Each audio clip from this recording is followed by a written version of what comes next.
towards the end of my time in rehab, we had a wedding, and my job was to pull weeds and for the grounds to make the wedding look nice. And I don't know if you guys know anything about palm trees, but they're not trees, they're weeds. And they grow like hundreds of them. And you got to pick them off one by one, just one little sprout grows. But the pastor, Steve would always tell us, you guys don't know it, but you're saving lives. And it took months for me to figure out that, what we were doing that was of value.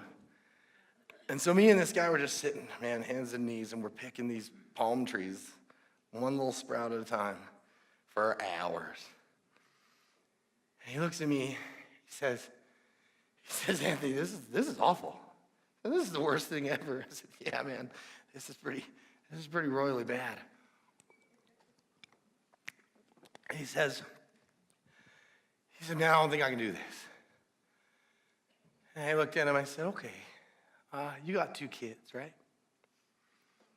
He said, every weed, I said, well, okay, so I said, I got a little boy. I'm in here because I want a better life and I want to be able to be a father.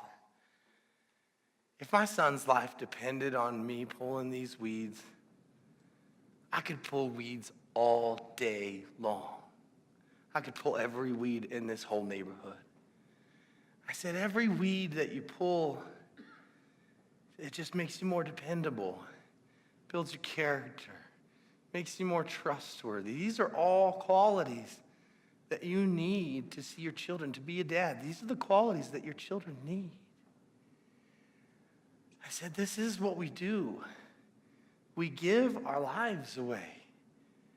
Because in order to save all their lives, we give our lives away. He said, Anthony, he said, man, what if I'm not ready to give my life away?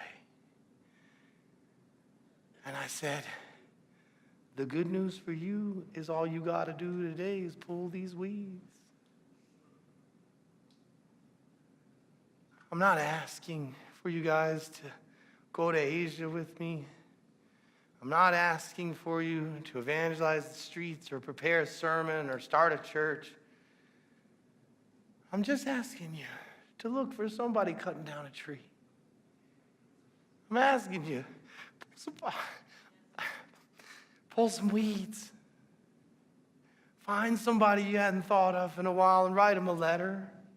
Call them, invite them to church. Ask the Lord to give you a word.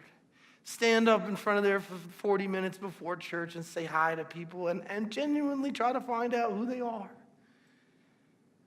It'll make a difference in your life. It'll make a difference in their life. Say yes. Say yes with me. Stand.